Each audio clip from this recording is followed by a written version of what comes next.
আসসালামু আলাইকুম রহমতুল্লাহ। যারা জিন ও জাদুর চিকিৎসা অথবা প্রফেশনাল কোর্স করতে চান তারা ডিসপ্লেতে দেওয়া নাম্বারে যোগাযোগ করবেন। সম্পর্ক বিচ্ছেদ ঘটানোর জাদু নিয়ে আজকে আলোচনা করব। কোনো পরিবারের বিচ্ছেদ ঘটানোর জন্য জাদু করলে দেখা যায় সব ভালোই ছিল, হঠাৎ একজন অপরজনকে সহ্য করতে পারছে না। এই জাদু যেমন স্বামী স্ত্রী সম্পর্ক পাঠল ধরানোর জন্য করা হয়, তেমনি পরিবারের অন্যান্য সদস্য যেমন পিতামাতা, ভাই বোন ইত্যাদি সম্পর্কে পাঠল ধরাতেও করা হয়। দুই বন্ধু বা ব্যবসার পার্টনারদের মধ্যেও ঝামেলা বাঁধাতেও করা হয়।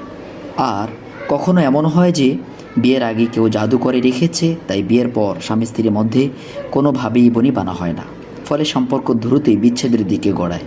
এই কুফরি জাদুর পরিধি ব্যাপক। প্রাচীনকাল থেকে এর চর্চাও তেমনি অনেক বেশি।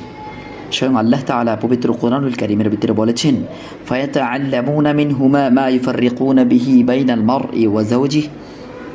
এরপর তারা তাদের কাছে এমন জাদু শিখে নিত যা দ্বারা তারা স্বামী স্ত্রীর মধ্যে বিচ্ছেদ ঘটাতো।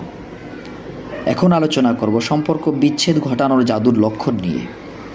স্বামী বাহিরে থাকলে ভালো থাকে, কিন্তু বাড়িতে আসলেই দুজনের মাঝে কারো মেজাজ খারাপ হয়ে যায়, খুব বেশি সন্দেহপ্রবণ হয়ে যায়, ছোট ছোট বিষয়েও ছাড় দিতে চায় না, একটুতেই ঝগড়া বেঁধে যায়।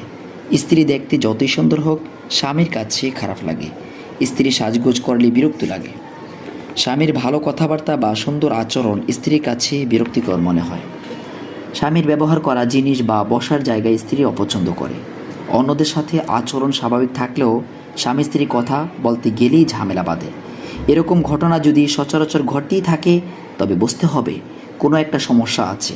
আর হ্যাঁ, প্রত্যেকের সাথে সব লক্ষণই মিলবে ব্যাপারটা এমন নয়, তবে অন্তত 2-3টা মিলে যাওয়ার কথা।